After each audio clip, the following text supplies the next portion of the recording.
ওকে, আমরা শুরু করি তাহলে। এরপরে তিনি বলছেন, আসসালামু আলাইকুম রাসেল ভাইয়া, জানি আপনি ভালো আছেন কারণ সব সময় ভালোর দলে থাকেন। Thanks for coming back with ভূত.com, please do not leave us ever again. Thank you so much এভাবে বলার জন্য। এবার লিখেছেন তিনি যে আমি দেশের বাইরে থাকি, ইউকেতে থাকেন তিনি, সেটা তিনি লিখেছেন। অনেক দিন ধরে লিখব বলে কেন জানি ঘটনাটি লেখা হয়নি, ভালো লাগলে পড়ে শোনানোর অনুরোধ রইল। একদিন ভূত.com থেকে ব্ল্যাক ম্যাজিকের কিছু স্টোরিজ শুনে আমার একটি আপন আত্মীয়র জীবনের ঘটনা মনে পড়ে গেল, যেখানে আমিও কোনো না কোনোভাবে ইনভলভড।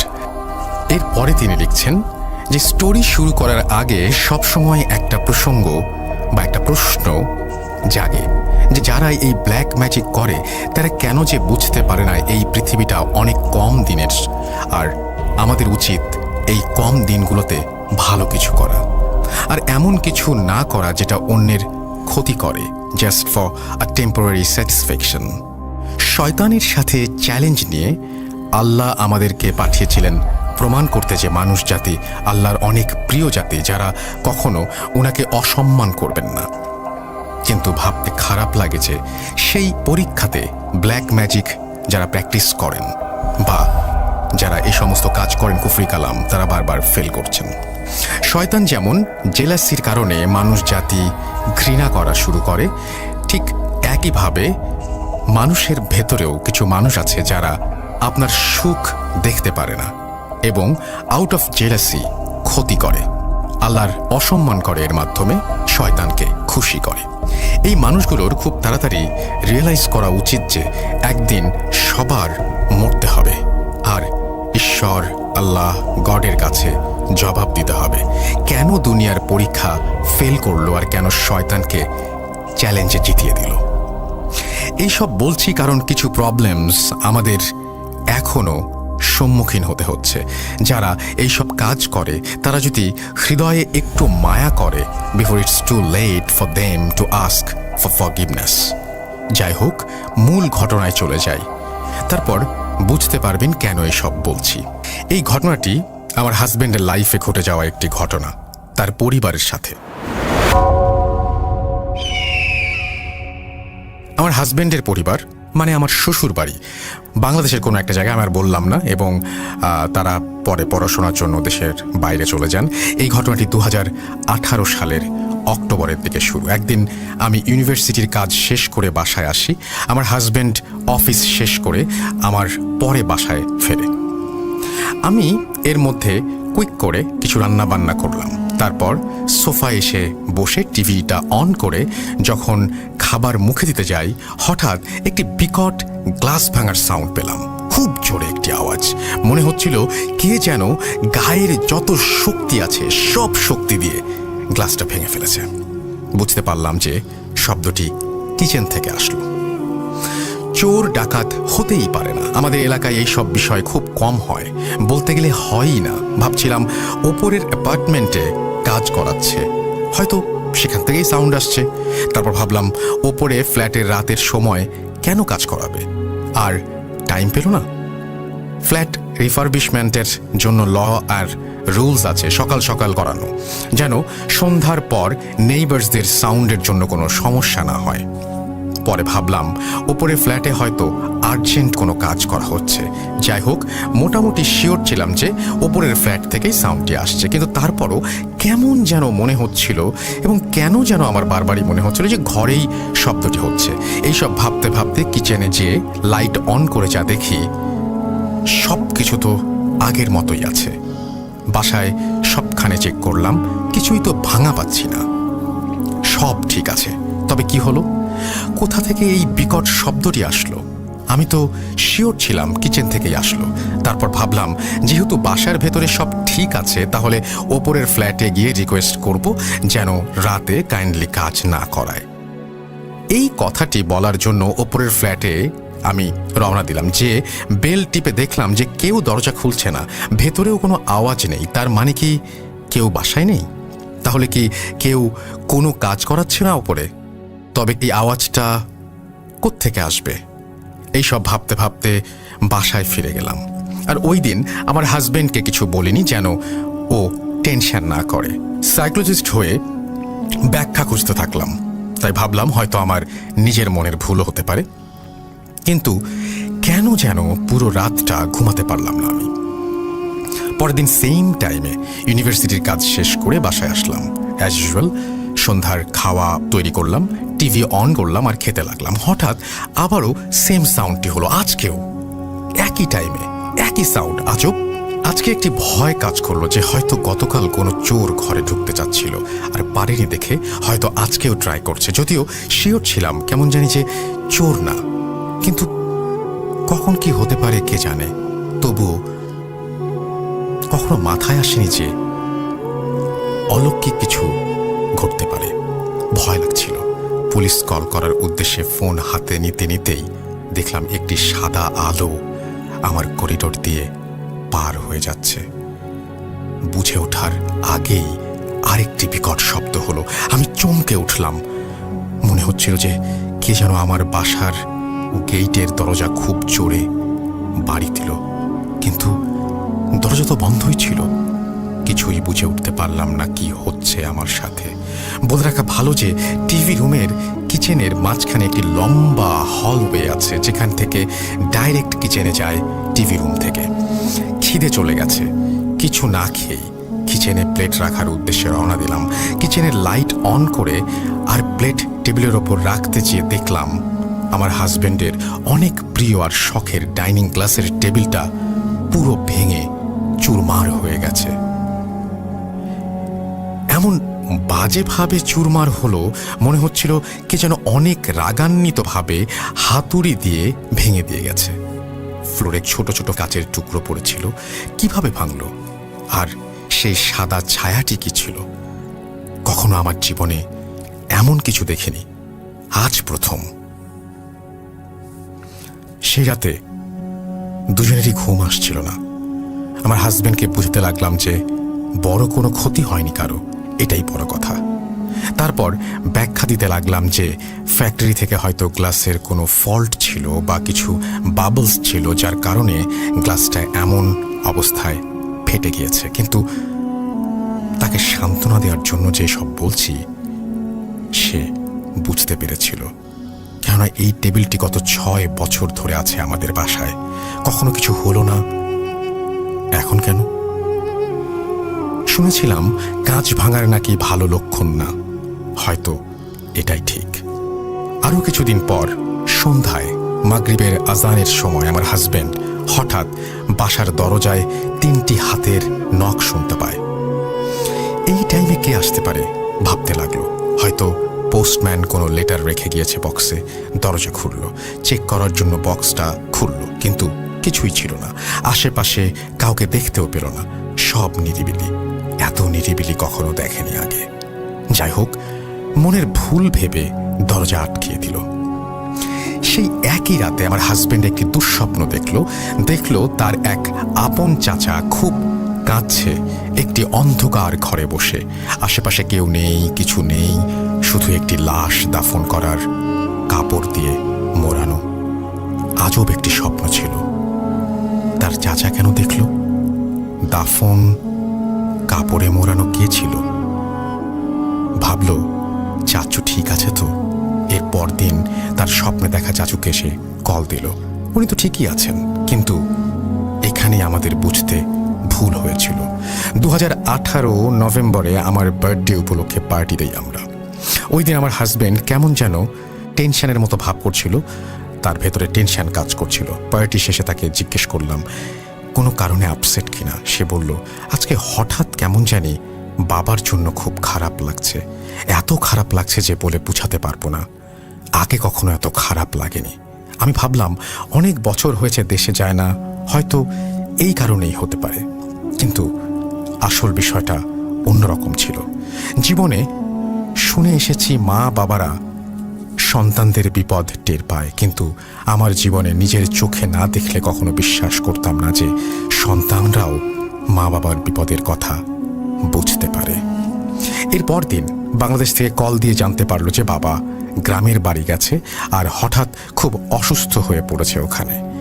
গ্রামে গেলে উনি নর্মালি একাই যেতেন, গ্রামে যাওয়ার কারণ ছিল কিছু গুরুত্বপূর্ণ কাজ বাকি ছিল ওনার। ওগুলো শেষ করে ঢাকা চলে যাবেন তাড়াতাড়ি। তার আগে উনি বাজারের দোকান থেকে এক কাপ চা খেয়ে নেন। বাবা গ্রামে গেলে সব সময় গ্রামের বাজারে এই দোকান থেকেই চা খেতেন। চা মজা হয় দেখে। পরবর্তীতে জানতে পারলাম যে ঠিক 2 সপ্তাহ আগে আমাদের কিছু ব্যাড উইশার্স, মানে যারা আমাদের হাসি মুখ সহ্য করতে পারেন না আর আমাদের পরিবারের শুধু ক্ষতি চান, তারা বাবার চায়ের কাপের ভেতর 3 বার একটা কুফরি তাবিজ চুবিয়ে দিয়ে বাবাকে সেটা খাইয়ে দিয়েছে। মানে তারা নিশ্চয়ই জানতো যে বাবা এই দোকান থেকেই চা খাবেন, এখানে আসবেন।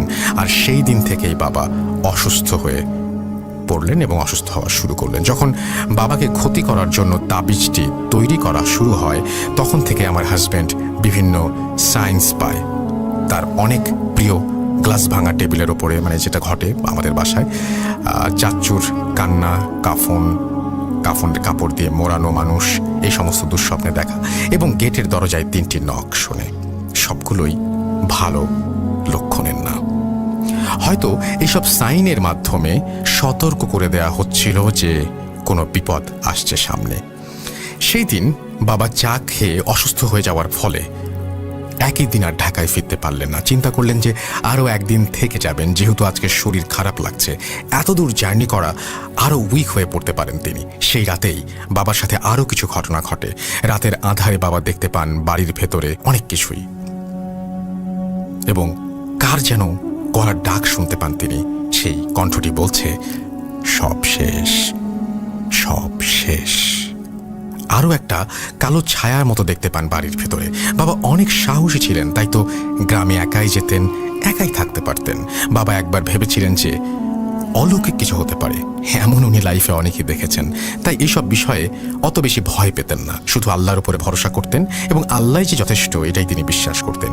বেশি কিছু না ভেবে বাবা ঘুমিয়ে পড়লেন দোয়া কালাম পড়ে এবং 3 বার আয়াতুল কুরসি পড়ে। এর পর দিন একটু বেটার ফিল করা শুরু করলেন, তাই ঢাকার দিকে রওনা দিলেন তিনি। ঢাকায় যাওয়ার পরেই আমাদের জীবনে, আমার হাজব্যান্ডের জীবনে অনেক বড় একটি বিপদ চলে আসে। বাবা দিনের পর দিন অনেক অসুস্থ হয়ে পড়েন। বাবা খুব অসুস্থ থেকে বাংলাদেশে আর্জেন্টলি যাওয়া হয়। এরপরেই কালো জাদুর ঘটনাগুলো একটার পর একটা শুরু। বাবা ঢাকা যাওয়ার পর কিছুদিন পর আমাদের ননদকে রাস্তায় একটি মেয়ে হঠাৎ এসে বলেছে, তোদের উপরে অনেক খারাপ কিছু হবে, সাবধান। বলেই মেয়েটি ভ্যানিশ হয়ে গেল। আমার ননদ তাকে আর দেখতে পেল না। ভাবলো হয়তো পাগল হবে। আমি জানি না বিশ্বাস করবেন কিনা, বাবা মারা যাবার আগে রাতে অমাবস্যার রাত ছিল, আর সেই দিন স্পষ্ট আমরা দেখতে পাই একটি বিবস্ত্র চেহারার রূপে একটি মানুষ হঠাৎ ঘরে ঢুকে পড়ে। কেউ থামাতে পারল না। এত ধরতে আর থামাতে চেষ্টা করলো সবাই, কিন্তু কেউ পারল না।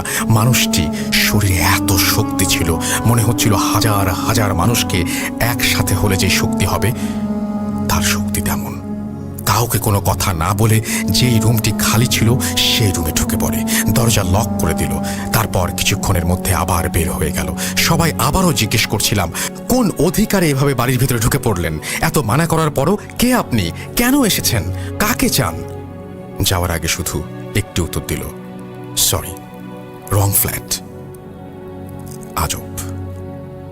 ওই রাতে এই বিষয়টা পাত্তা দেওয়ার আগেই বাবাকে নিয়ে সবাই অনেক ব্যস্ত হয়ে ওঠে, কারণ ওনার অসুস্থতা আরও বেড়ে যাচ্ছিল।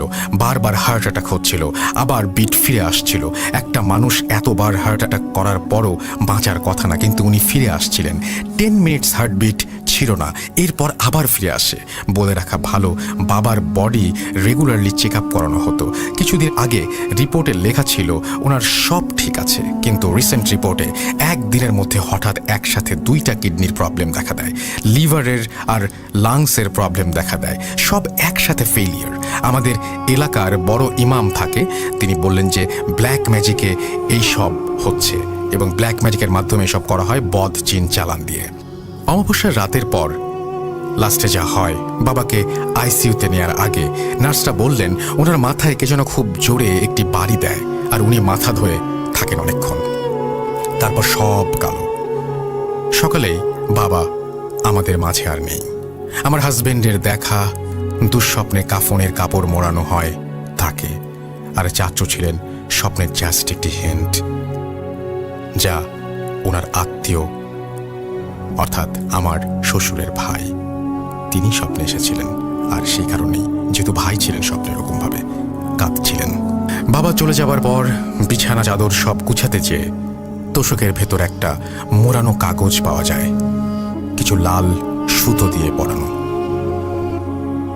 কাগজটির ভেতরে উল্টো করে কিছু লেখা, কিছু নাম্বার, কাফনের কাপড় দেয়া আর কিছু মাটি পাওয়া যায়। এলাকার বড় ইমামকে এটা দেখানো হয় আর উনি কনফার্ম করেন যে এটা অনেক বড় একটি কুফরি কালাম, যা বাবার ওপর প্রয়োগ করা হয়েছে। বুঝতে বাকি রইল না যে সেই রাতে যে বিভৎস চেহারার লোকটি ঘরে ঢুকেছিল এবং সে বলেছিল রং ফ্ল্যাট, সেই লোকটি দিয়ে গিয়েছিল এটি। ইমাম আরও বললেন যে এটা তাদের লাস্ট একটা চাল ছিল, যেটা সাকসেসফুলি কাজ হয়েছে আমাদের ফ্যামিলির মাথা কেটে দেওয়ার জন্য, মানে আমাদের ফ্যামিলির হেড আমাদের বাবা। এই সব জানার পর আমার হাজব্যান্ড ফ্ল্যাটের সিসিটিভি ফুটেজ চেক করে দেখতে লাগলেন, দেখার জন্য যে কে সেই লোকটি যে রাতে এসেছিল এবং ঢুকেছিল আমাদের ঘরে। যেই টাইমে ওই লোকটি ঢুকেছিল সেই টাইমে সিসিটিভিতে কিছু দেখতে পাওয়া যায়নি, কিন্তু যে টাইমে মানুষটি বের হয়ে চলে গেছে সেই টাইমে একটা কালো বেড়ালকে দেখা গেল যে হঠাৎ করে ভ্যানিশ হয়ে গেল, এবং সেই বেড়ালটির আর কোনো ফুটেজ সেই সিসিটিভি ক্যামেরার মেমোরিতে ছিল না। আরও কিছু হিডেন কুফরি ডিটেলস আছে কিনা সেটা ডিস্ট্রয় করার জন্য আমরা চেষ্টা করতে লাগলাম। বিভিন্ন জায়গা থেকে 3টি বড় হুজুরের সাথে কথা বলা হয় এবং 3জনই একই কথা বললেন যে গ্রামে 3টি তাবিজ পুঁতে রাখা হয়েছিল বাবাকে মারার জন্য, এবং প্রথমটা দেয়া হয় বাড়ির গেটের পাশে, বাকি 2টি দেয়া হয় রাস্তার মোড়ে।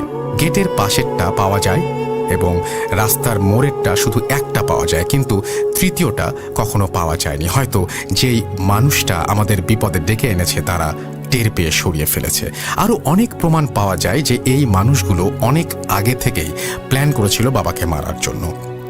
ঢাকার বাসায় আরেক তোষকের ভেতর কাফনের কাপড় আর একটা পায়জামার ফিতে পাওয়া যায়, তাতে 41টা গিট্টু দেয়া।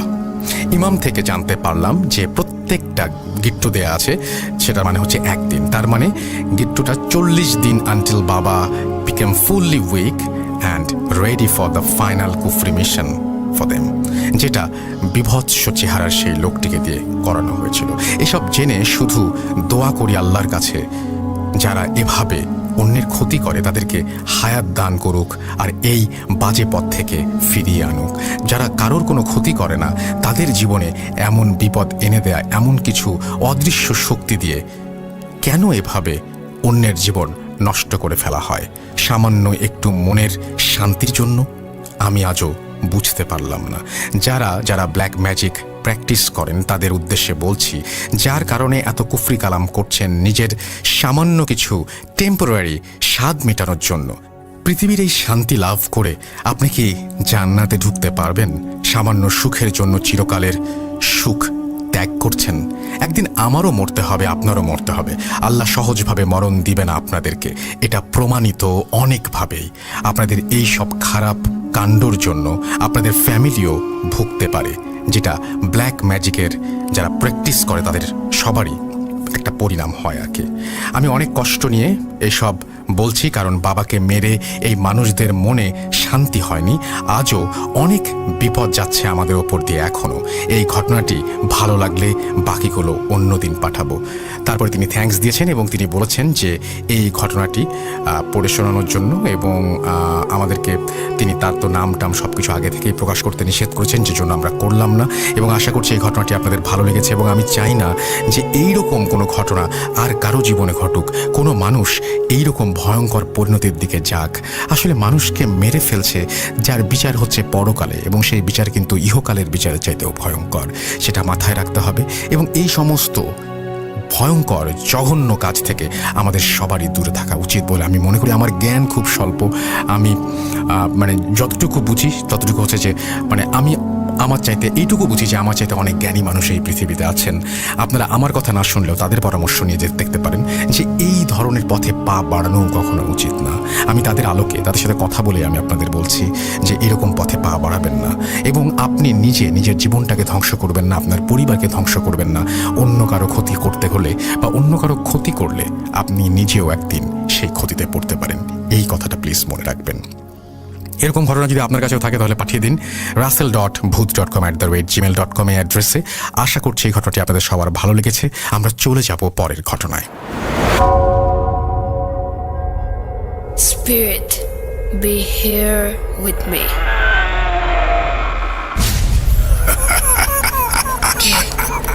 কে তুমি? Bhoot.com. The fear returns with Russell.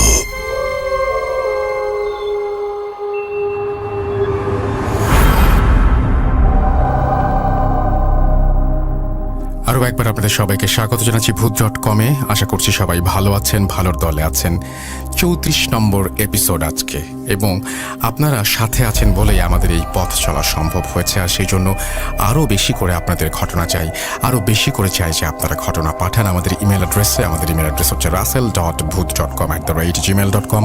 আপনার নাম, ঠিকানা এবং ফোন নাম্বার সহ আপনার জীবনে ঘটে যাওয়া বা আপনার জানা সেরা ঘটনা লিখে পাঠিয়ে দিন আমাদের কাছে। ঘটনার শুরুতে অবশ্যই উল্লেখ করুন যে ঘটনাটি আপনি স্টুডিওতে এসে শেয়ার করতে চান, নাকি আপনি চান আপনার ঘটনা আমরা পড়ে শোনাই। যারা দেশের বাইরে রয়েছেন তারা সরাসরি অডিও ক্লিপ পাঠাতে পারেন বা লিখেও পাঠাতে পারেন ঘটনাটি। এখন যে ঘটনাটি আমি শেয়ার করব, আমি পরপর দুটি ঘটনা শেয়ার করি, একটি নৌকা নিয়ে এবং আরেকটি বাইক নিয়ে। প্রথমে নৌকা নিয়ে শুরু করি, কারণ এই যে গ্রাম শহর সব কিছু মিলিয়ে আসলে মানে গ্রামের ঘটনা আপনারা সবাই পছন্দ করেন, এবং গ্রাম মানেই নৌকা, গরুর গাড়ি, আরও অনেক কিছু, মেঠোপথ, সব কিছু মিলিয়ে গ্রাম। তো আমরা নৌকার ঘটনা দিয়ে আজকে আমাদের লিসেনাররা যে সমস্ত ঘটনা পাঠিয়েছেন সেটা শুরু করি, এবং তারপরে একে একে বাকি ঘটনাগুলো শোনাবো ইনশাল্লাহ। প্রথমে চলে যাচ্ছে নৌকার ঘটনায়। ইন দ্য মেইন টাইম আপনারা আমাদের ফেসবুক পেজটা ভিজিট করতে ভুলবেন না, www.facebook.com/russell.স্বাধীন। আমাদের যে ইউটিউব চ্যানেল আছে সেখানে আমরা কিছুদিন আগেও একটা হন্টেড হাউস ভিজিট করেছি, এবং আপনারা সেটা দেখেছেন হয়তো, অনেকেই অনেক প্রশংসা করেছেন। থ্যাংক ইউ ভেরি মাচ আমাকে এভাবে উৎসাহ দেওয়ার জন্য। সেইটাও আপনারা ভিজিট করবেন আমাদের ইউটিউব চ্যানেলটি, এবং সেখানে আপনারা অডিও এবং ভিডিও সব কিছু একসাথে দেখতে পারবেন। আশা করছি যে আপনারা অনেক বেশি এনজয় করবেন সেখানে গেলে। এখন যেটা করব, সরাসরি চলে যাব আমরা আমাদের পরবর্তী ঘটনায়। নৌকা নিয়ে একটি কাহিনী, চলুন শুনে আসি।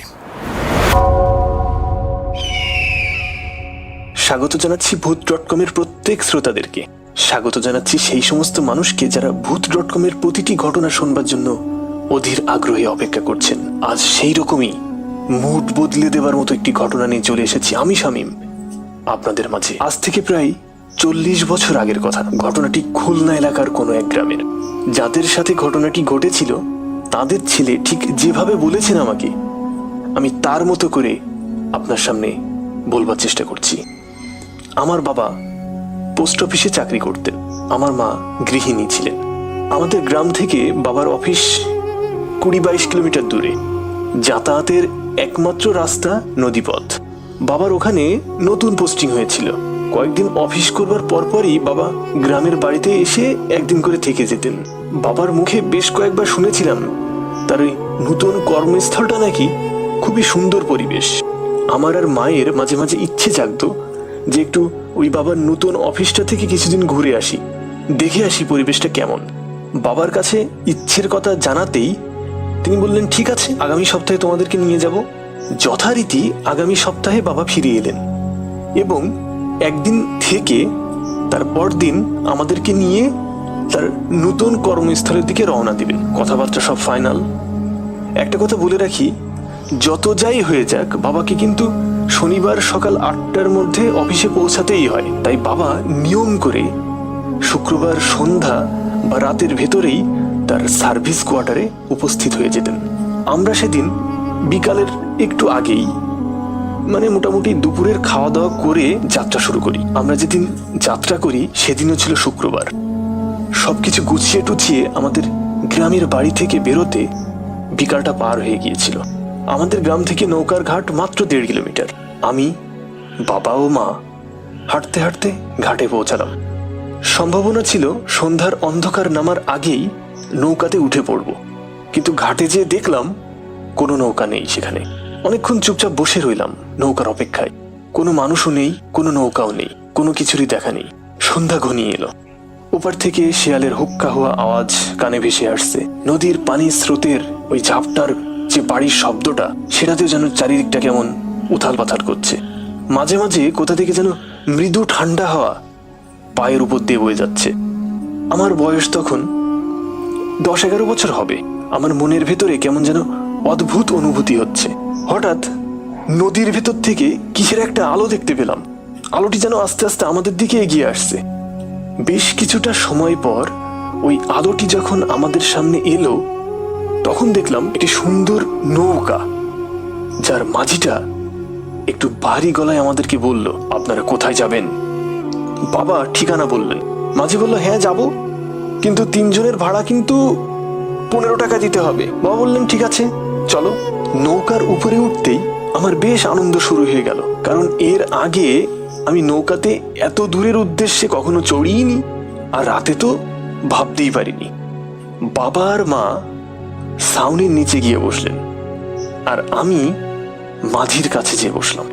মাঝির দিকে তাকাতেই দেখলাম মাঝিটির চেহারাটা কেমন যেন খটখটে মার্কা, মনে কেমন যেন চাপা রাগ।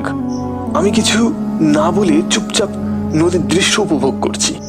কিছুক্ষণ পর বাবা মাও ছাউনির নিচ থেকে বেরিয়ে এলেন। আমরা 3 জন বিভিন্ন বিষয় নিয়ে খোশ গল্প করছি। 9-10 কিলোমিটার পথ যাবার পর আমার বেশ ঘুম আসছে, ঘুম পাচ্ছে। মা বলল, ঠিক আছে তুই ওই ছাউনির নিচে গিয়ে ঘুমা। হঠাৎ আমরা সবাই লক্ষ্য করলাম বড় আর একটি নৌকা আমাদের দিকে ভীষণ গতিতে এগিয়ে আসছে। নৌকার ভেতর থেকে কেমন যেন একটা চিৎকার বা কান্নাকাটির আওয়াজও ভেসে আসা শুরু করেছে। বাবা প্রথমে একটু কৌতূহলের দৃষ্টিতে দেখলেন, কিন্তু কি একটা সন্দেহ হয় মাঝিকে ডাক দিয়ে বাবা বললেন, তুমি নৌকাটাকে একটু সাইড করে চালাও তো, আর ওই আলোটা কমিয়ে দাও। এর কারণ অনেক সময় নদীতে জলদস্যুদের আক্রমণ হতে শোনা যেত। বাবা হয়তো ওইটা ভেবে এটা বলেছিলেন। তৎক্ষণাৎই বাবার কথা মতো মাঝি নৌকার আলো কমিয়ে নৌকাটিকে নদীর কুল ঘেঁষে বইতে লাগলেন।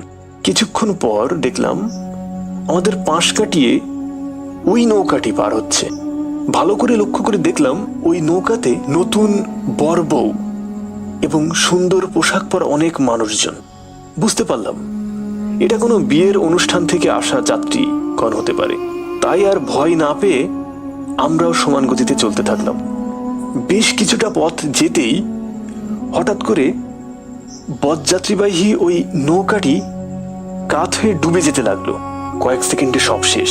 ওই নৌকাটি সম্পূর্ণ নদীগর্ভে তলিয়ে গেল। সাথে সাথে আমার বাবা এবং আমাদের নৌকার মাঝি নদীতে লাফিয়ে পড়লেন। অনেকক্ষণ খোঁজাখুঁজি করেও বাবা ওই সমস্ত যাত্রীর কাউকে কোথাও দেখতে পেলেন না। আমি এবং আমার মা জড়সড় হয়ে বেশ ভয় পাচ্ছি। হঠাৎ করে বাবা দেখলেন আমাদের নৌকার ওই মাঝিটাকে আর কোথাও পাওয়া যাচ্ছে না। বাবা চিৎকার করে ওই লোকটিকে মাঝি মাঝি করে ডাকতে থাকলেন, কিন্তু তার কোনো হদিশই মিলল না। অনেক কষ্টে বাবা নৌকাতে উঠে এলেন। আমরা দেখলাম এখানে যে কিছুক্ষণ আগে এত বড় একটা দুর্ঘটনা ঘটলো তার কোনো চিহ্নই নেই, এমনকি কারোর কোনো টু শব্দটিও পাওয়া যাচ্ছে না। আমরা প্রচন্ড ভয় পেলাম। আমার বাবা নৌকার বৈঠা বাইতে পারতেন না, তবুও বৈঠাটি হাতে নিয়ে অনেক চেষ্টার পর নৌকাটি তীরে ভিড়ালেন। ওই রাতে আমরা কোনো এক গ্রামে এসে পৌঁছালাম। গ্রামের কিছু লোক আমাদেরকে দেখতে পেয়ে কাছে এগিয়ে এলেন। তারা জানতে চাইলেন আমরা এখানে কেন, আমরা এখানে কি করছি, আমরা কোথাও যাব কিনা। বাবা ওনাদেরকে সবকিছু খুলে বললেন যে এই ঘটনা। ওদের ভেতর একজন বললেন যে আজ থেকে প্রায় 1 বছর আগে ওইখানে এক বরযাত্রীবাহী নৌকা নাকি ডুবে গেছিল। সেই নৌকার সব যাত্রী নাকি মারা গেছিল, শুধু মাঝি বেঁচে ছিল। ওই মাঝি আবার ওই মৃতদের গা থেকে গহনা টহনা ইত্যাদি চুরি করে বাড়ি চলে আসছিলেন। হঠাৎ পথের মাঝেই কোনো এক কায়দায় সেও নাকি মারা যায়। কে কিভাবে যে মাঝিকে মেরে রেখে গেছিল তা কেউ বুঝতে পারিনি। ওই মাঝির বাড়িটাও নাকি ওই গ্রামেই ছিল। ওই সমস্ত কথা শুনে আমরা প্রচন্ড ভয় পেলাম, আর রাতে নৌকায় যাতায়াত করবার শখ চিরকালের মতো হারিয়ে গেল। আজও সেই দিনের কথা আমার চোখে ভাসে। সেই আর্তনাদ, হাহাকার আমার কানে মৃদু সুরে বাজতে থাকে। বাবা আর বেঁচে নেই, কিন্তু সেই করুণতা, নিঃসঙ্গতা, অসহায় মুহূর্তটা আজও আমার মাঝে দাগ কেটে রেখে যায়। আজও মাঝে মাঝে ঘুম ভাঙিয়ে দিয়ে যায়। ঘটনাটি ঘটেছিল খুলনার কোনো এক গ্রামে, আর নদীর নাম ছিল পশুর নদী। আজও হয়তো ওরকম রাতে দেখা মিলতে পারে কোনো একটি বরযাত্রীবাহী নৌকা।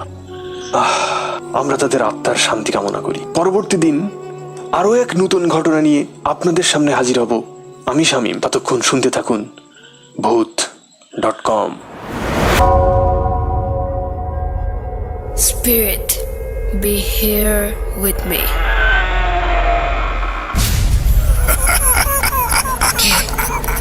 কে তুমি? Bhoot.com. The fear returns with Russell.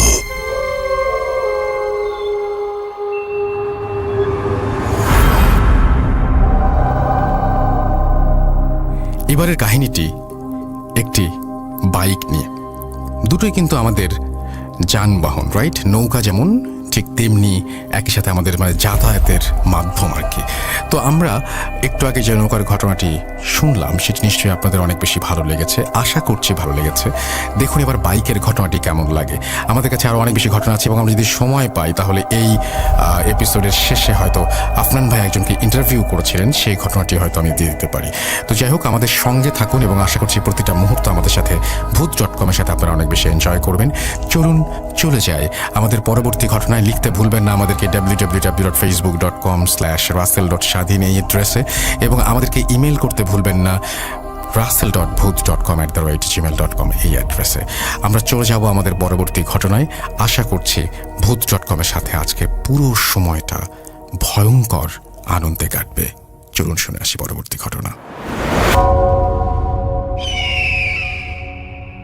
আসসালামু আলাইকুম রাসেল ভাই, আশা করি আপনি এবং আপনার সকল লিসেনার অনেক অনেক ভালো আছেন, এবং আমি সব সময় ব্যক্তিগতভাবে সেই দোয়াই করি। তো আমি যখন থেকে আপনি ভূত FM করতেন সেই তখন থেকেই আমি আপনার একজন নিয়মিত লিসেনার, এবং আজও পর্যন্ত যখন ভূত FM শেষ হয়ে গেছে তারপর থেকে আমি আপনার ভূত.com-এর একজন নিয়মিত শ্রোতা। তো আমি কখনো কোনো ঘটনা আপনাকে পাঠাইনি, এটি হচ্ছে আমার প্রথম ঘটনা। আমি কোনো ঘটনা পাঠাইনি কারণ এই যে আমি এই ভূত প্রেত কিংবা অস্বাভাবিক কোনো ঘটনা একদমই বিশ্বাস করতাম না। কিন্তু মাত্র কয়েকদিন আগে, এই সপ্তাহখানেক আগে আমার সাথে ঘটে গেল এই অমীমাংসিত একটি ঘটনা। তাই আমি মনে করলাম যে রাসেল ভাইয়ের সাথে এই ঘটনাটি শেয়ার করা উচিত। তাই আমি আপনাকে ঘটনাটি পাঠালাম, এবং আপনার যদি ভালো লাগে তাহলে অবশ্যই সবার সাথে শেয়ার করবেন এবং ভুল ত্রুটি ক্ষমা করবেন। তো চলে যাচ্ছি মূল ঘটনায়। ঘটনাটি ঘটেছিল মাত্র 7 দিন আগে। বলে রাখো ভালো, আমি কিছুদিন আগেই একটি নতুন বাইক কিনি, এবং বাইকটি প্রথম সার্ভিসিং করানোর জন্য আমি আমার জেলা শহরে চলে যাই, এবং যেখানে ঘটনাটি ঘটেছে সেখানে একটি ব্রিজ রয়েছে। আমি বলছি মানিকগঞ্জ জেলার সাটুরিয়া থানার একটি ঘটনা। তো আমি যখন মানিকগঞ্জ থেকে আমার বাইকটি সার্ভিসিং করে নিয়ে আসছিলাম, সেদিন ছিল ঝুম বৃষ্টি এবং আকাশটা কেমন যেন মেঘলা ধরনের ছিল। এমন ঝুম আবহাওয়া আমি খুব কমই দেখতে পেয়েছি। তার মধ্যে আমার গাড়ির কাজটি করাতে করাতে তখন একদম দুপুর হয়ে যায়। তো দুপুরবেলায় আমি যখন আসতেছিলাম তখনও আমার জেলা শহরে প্রচণ্ড পরিমাণে বৃষ্টি হচ্ছিল। কিন্তু আস্তে আস্তে যখন আমি সেই ব্রিজের কাছে আসি, অর্থাৎ যেখানে ঘটনাটি ঘটেছিল সেখানে যখন আমি আসি, তখন এমন পরিমাণে রোদ আমি লক্ষ্য করি যেন পিঠ যেন আমার চলে যাচ্ছে। তো আমি আমার জেলা শহর থেকে রওনা হই 11টার সময়, এবং আমি যেখানে ঘটনাটি ঘটেছে সেখানে এসে পৌঁছাই প্রায় 1টার সময়। তখন প্রচুর রোদ উঠেছিল এবং আমি আমার বাইকের একটি পেপারস আমার পকেটে রেখে নিয়ে আসছিলাম। তো যেখানে ঘটনাটি ঘটেছে সেখানে এসে আমার কেন যেন মনে হলো আমার পকেট থেকে কি যেন পড়ে গেল। তো আমি বাইকটি স্টার্ট বন্ধ করলাম এবং স্ট্যান্ড করলাম এবং পিছনের দিকে একটু হাঁটলাম যে দেখি আমার কি পড়লো। আমি লক্ষ্য করলাম যে আমার প্যান্টের পকেটে আমার সেই বাইকের পেপারসটি নেই। অর্থাৎ পেপারসটি বলতে বাইকের যে একটি ইউজার ম্যানুয়াল বুক থাকে যেটিতে বাইক ফ্রি সার্ভিসিং করানো যায়, সেই পেপারসটির কথা বলছি আমি। তো আমি লক্ষ্য করলাম যে আমার সেই পেপারসটি আমার পকেটে নেই, কিন্তু আমার ওখানেই মনে হয়েছিল যে কি যেন এখানে পড়লো। তো আমি অনেক খুঁজলাম, কিন্তু আমি আমার পেপারসটি খুঁজে পেলাম না। তো আমি মনে মনে ভাবলাম যে আমি আমার বাইকের প্রথম সার্ভিসিংটা ফ্রি করালাম, বাকি আমার 3টে ফ্রি সার্ভিস পাওয়ার কথা, কিন্তু সেটা তো আমি পাবোই না। তো একটু খুঁজে দেখি। তো আমি কি করলাম, বাইক নিয়ে আবার আমার জেলা শহরের দিকে একটু ব্যাক করার চেষ্টা করলাম। অনেক দূর পর্যন্ত গেলাম, কিন্তু না, আমি আমার সেই বইটিকে কোথাও খুঁজে পেলাম না।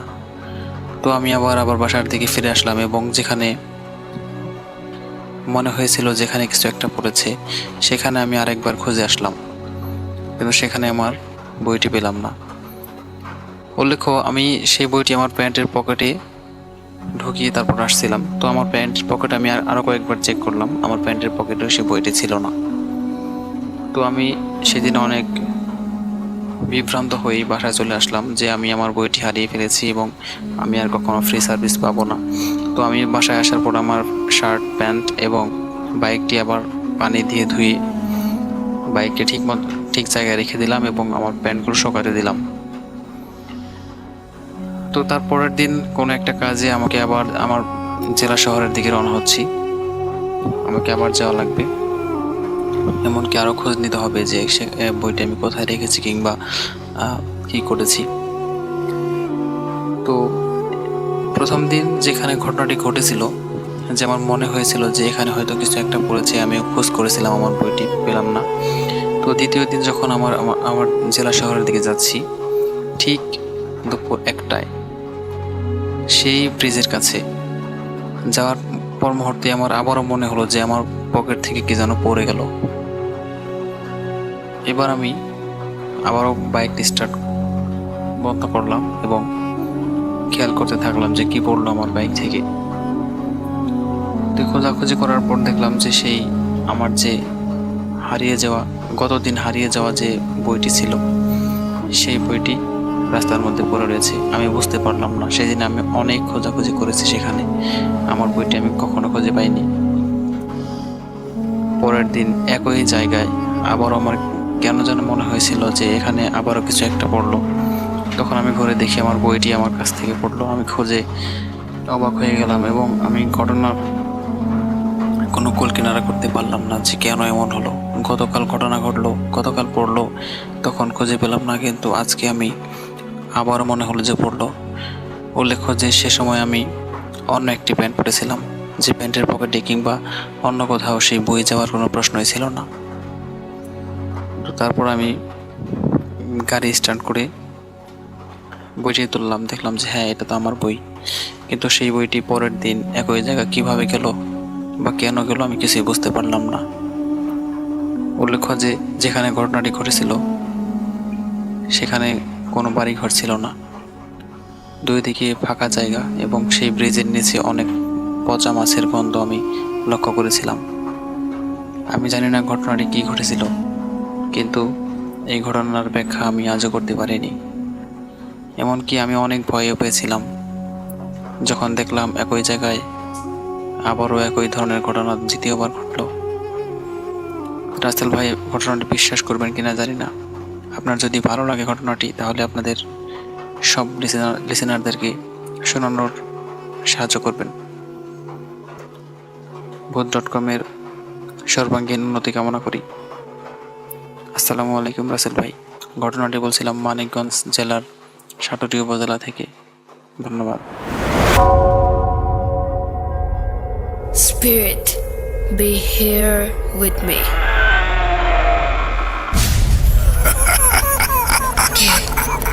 কে তুমি? Bhoot.com. The fear returns with Russell.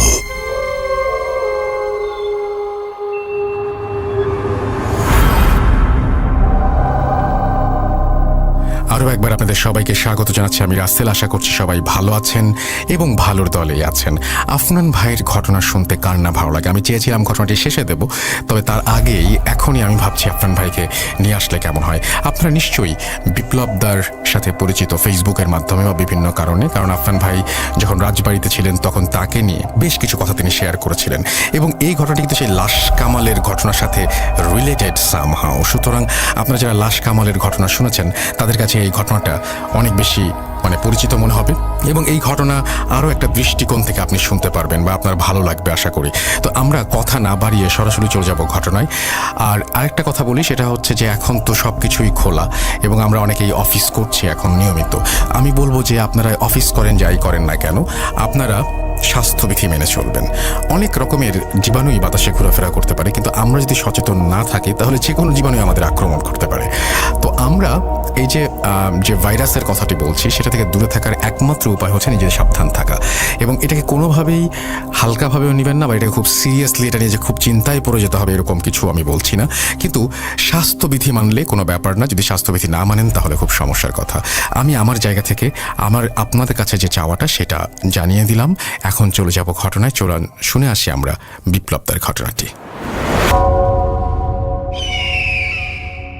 আসসালামু আলাইকুম। ভূত.com-এর সকল লিসেনারদেরকে জানাচ্ছি শুভেচ্ছা। আমি আফনান। আজকে এই মুহূর্তে আমি আপনাদের সঙ্গে যে ঘটনাটি শেয়ার করব সেটিও কিন্তু আমার নিজের মুখে আমি শেয়ার করব না, এটি যার সঙ্গে ঘটেছে তিনি নিজেই আপনাদের সঙ্গে শেয়ার করবেন এবং আপনারা জেনে ভালো লাগবে। এই ঘটনাটি কিন্তু লাশ কাটা ঘরের একটি ঘটনা। ঘটনাটি যার সঙ্গে ঘটে তিনি আমাদের বিপ্লবদা, যার বাড়ি রাজবাড়ী জেলার বিনোদপুর এলাকার বিবেকানন্দ পল্লীতে। কোনো একটা কারণে উনি সেদিন লাশকাটা ঘরে গিয়েছিলেন, কারণ ওই দিন ওনার একজন বড় দাদা, যিনি সাধারণত এই কাজটি করেন, ওই দিন উনি ছিলেন অসুস্থ থাকার কারণে যেহেতু উনি একা যেতে পারছিলেন না, এই জন্য বিপ্লবদাকে তিনি সাথে নিয়ে যান। এবং লাশকাটার ঘরে কিন্তু অনেকগুলো প্রসিডিউরস থাকে, এই প্রসিডিউরসগুলো মেনটেন করতে হয়, কিন্তু উনি অসুস্থ থাকার কারণে যেহেতু উনি হয়তো ওই প্রসিডিউরসগুলো মেনটেন করতে পারবেন না বলে ধারণা করেছিলেন এবং কাজেরও প্রেশার ছিল, এই জন্য বিপ্লবদাকে সাথে নিয়ে যান। আর বিপ্লবদা যখন সাথে যান সেখানকার দৃশ্য দেখার পর থেকেই ওনার সঙ্গে ঘটনাটির সূত্রপাত ঘটে। বিপ্লবদা এখন নিজের মুখে সেই ঘটনাটি আপনাদের সঙ্গে শেয়ার করবেন। বিপ্লবদা কেমন আছেন? আমি ভালো আছি দাদা। আপনি শুরুতে যেটা বলছিলেন আমি তো অনেকটা বলেই দিলাম। লাশকাটা ঘরে যাওয়ার পর আপনি সেখানে কি দৃশ্যটা দেখেছিলেন? আপনি তো দাদার সঙ্গে আপনার দাদার সাথে গেলেন সেখানে, কারণ সেই কাজটি করে। আপনি যখন ওই দিন গেলেন তার সাথে, সেখানে আসলে ওই লাশের দৃশ্যটা কেমন ছিল? লাশের দৃশ্যটা একটু অন্য ধরনের ছিল। এখন থেকে 6 মাসের মতো 6-7 মাস আগে দৌলদিয়া ঘাটের পতিতালয়ের আচ্ছা একটা লাশ নিয়ে আসছিল। যে নিয়ে আসছিল ড্রাইভার, তার নাম হচ্ছিল কালাম। কালাম ভাই, হ্যাঁ চিনির কালাম ভাইয়ের স্টোরি লিসেনাররা শুনবেন অবশ্যই। এই কালাম ভাই লাশটা নিয়ে আসে। লাশের ওই ক্রিজ দিয়ে স্টেপ করা ছিল গলায়, মানে কোপ মারা হয়েছিল না, এটা এক ধরনের চাকুর মতো। আচ্ছা, ক্রিজ পেঁচানো, হ্যাঁ ক্রিজ বলে। ওটা দিয়ে এই গলার নলির যে মেন লাইনটা, মানে যেটা আমরা শ্বাসনালী যেটা আমরা বলি, ওই শ্বাসনালীর এপার থেকে ওপার করে দিছিল পুরা সম্পূর্ণটাই। তো ওই ঘটনা ঘটার পরে তো লাশটা যখন নিয়ে আসা হয়, আমি ভিতরে গেছিলাম। ভিতরে যাই দেখি যে লাশটা আঘাত তার ওইভাবে, ওই ক্রিজ দিয়ে আঘাত করা তার, শরীরের অন্য কোথাও না। কিন্তু এখানে একটা মূল বিষয় হচ্ছে যে আমি আমার জীবনে বহুত সুন্দর মেয়ে দেখছি। আচ্ছা, ওই রকম সুন্দর মেয়ে আমি দেখি নাই। মানে ওই ডেড বডি যেটা মানে আসলে আমি যে এখন বলতেছি মনে হচ্ছে আমার পাশে মনে হয় ও দাঁড়িয়ে হয়তো বা বসে হয়তো বা আমার কথাগুলো শুনতেছে। আমার এখনো দেখেন ভাই, আমার এখনো খুব খারাপ লাগতেছে, জানেন না। আমি ওই দিনের কথা আমি আজও বলতে পারবো না। তখন বেলা 2:30 থেকে 3টা 3:30 মতো বাজতেছিল, মানে দিনের বেলা, রাতের বেলা? রাতের বেলা, দিনের বেলা। যাই হোক, লাশটা যখন আমার দাদা পোস্টমর্টম করে, আমি একদম স্টেপ ওখানে দাঁড়ায় আছি, কিন্তু আমার নজরটা মানে সম্পূর্ণ ওই ফোকাস ছিল ওই লাশের গায়ের উপরে। হ্যাঁ, এত সুন্দর মেয়ে আমি আসলে কখনোই দেখিনি। কিন্তু তাকেই কিন্তু হত্যা করা হয়েছে। হ্যাঁ, তাকে হত্যা করে, কিন্তু যে মানুষ বলে না যে রূপের যদি বর্ণনা করা হয় তাহলে কম পড়ে যায়, তো ঠিক সেরকমই হয়েছিল ওই দিন। তো ওই লাশটা যখন পোস্টমর্টম হওয়ার পরে আমি সুস্থভাবে মোটামুটি বাসায় চলে এসে খাওয়া দাওয়া করি, রেস্ট নেই। রাত্রিবেলা খাওয়া দাওয়া করে যখন আমি ঘুমোইতে যাই, তখন ঘুমানোর সময় যখন আমি চোখটা মানে এক সাইডে যখন ঘুরি, মনে হচ্ছিল যে সে আমার সামনে শুয়ে আছে ওই অবস্থায়। মানে ওই লাশটা? হ্যাঁ, ওই লাশটাই। মানে আমি ওই দিনটা মানে ওই সময়ের মানে আমি চিকুরবার উঠছিলাম, আমার সম্পূর্ণ শরীর মানে ঠান্ডা হয়ে গেছিল, এমন অবস্থা যে আমি তো তারে দেখে আসছিলাম লাশ কাটা করে শোয়া অবস্থায়, সে আমার বাড়ির পাশে কিভাবে করে। দাদা, ওই যখন আপনার বিছানায় যখন ওই ডেড বডিটা আপনি দেখলেন, তো দেখার পর ওই যে সে যখন আহত অবস্থায় ছিল, তার গলায় যেহেতু স্টেপ করা হয়েছিল, তো আপনি যখন দেখেছেন তখন কি মানে ওই অবস্থায় ছিল, নাকি তাকে জীবন্ত অবস্থা আপনি দেখেছিলেন? না, আমি তাকে ওই অবস্থায় দেখছিলাম, মানে ঠিক হুবহু ওই লাশ? হ্যাঁ, সেম, মানে কোনো 19-20 না, একদম সেম। ওইরকমই স্টেপ, ওইরকমই সুন্দর। হ্যাঁ, চোখটা হালকা হালকা খোলা, অনেক সুন্দর, ওইরকম দেখছিলাম। দেখার পরে অমনটাই? হ্যাঁ, অমনটাই। কিন্তু এখানে একটা ব্যাপার আছে, মানে লাশটা তো সোজা শুয়েছিল, আমি যখন ঘুরছিলাম তখন সে কিন্তু আমার দিকে ঘুরছিল।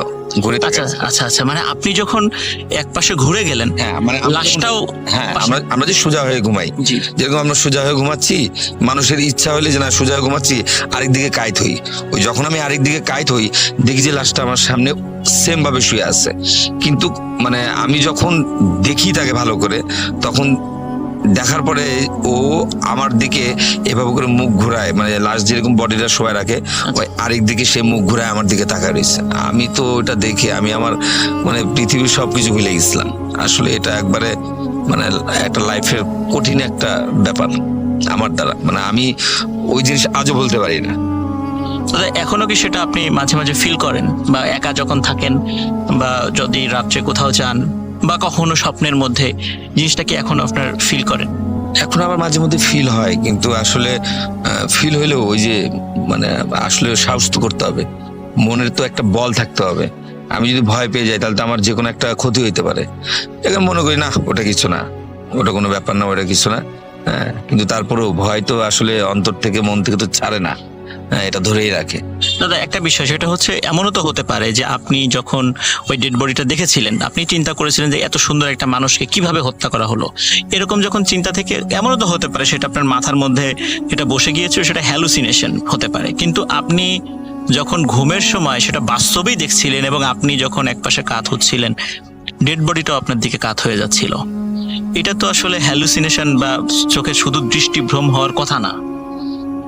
এমনও তো হতে পারে যেটা তো শুধু দৃষ্টিভ্রম, এমন নয় যে মানুষের মাথার মধ্যে একটা বিষয় কাজ করছে, আমরা তখন অনেক সময় জিনিসগুলো দেখি। কিন্তু আপনি যেটা দেখে আসলেন, নর্মালি যেহেতু আপনি দেখা যাচ্ছে যে আপনাকে যেহেতু আপনার দাদা সেখানে নিয়ে গিয়েছিল, নর্মালি আপনার সাহস না থাকলে কিন্তু আপনাকে তার ওখানে নিয়ে যাওয়ার কথা না।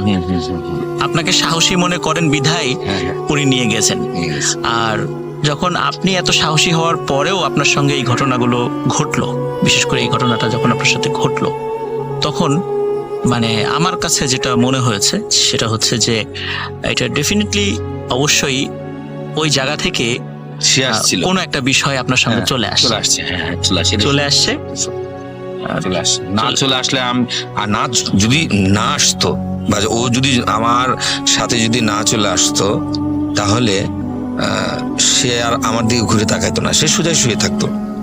মানে আমি ঘুরছি, সেও আমার দিকে মানে এইভাবে করে এক সাইড হয়ে সে আমার দিকে তাকায় রইলো। এক্স্যাক্টলি, কারণ কি যদি শুধু দৃষ্টিভ্রম হতো আপনি শুধু পাশে তাকে শোয়া দেখতেন, কিন্তু যেহেতু আপনি এক পাশে কাত হচ্ছেন, সেও ওই পাশে কাত হয়ে যাচ্ছে, আপনার দিকে তাকাচ্ছে, কিন্তু সে ডেড বডি, কোনো কথা বলছে না, কিছু করছে না। তার মানে এটা শুধু দৃষ্টিভ্রম আমার মনে হচ্ছে না, এটা সত্যি সত্যি আপনার সঙ্গে একটা প্যারানরমাল একটা ঘটনা আপনার সঙ্গে ঘটেছে। এখানে আর একটা ব্যাপার আছে, যে ব্যাপারটা হচ্ছে মাঝে মধ্যে আমি ওটা দেখতে যাই, আমার ভাইয়ের সাথে আমি মাঝে মধ্যে লাশ কাটাঘরে যাই দেখতে।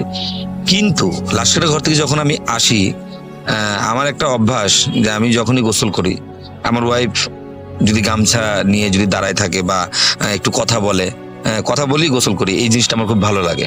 যে একজন আমার সামনে দাঁড়ায় রইলে আমি গোসল করতেছি, কথা বলতেছি, গল্প করছি, এই গল্প ওই গল্প করতেছি।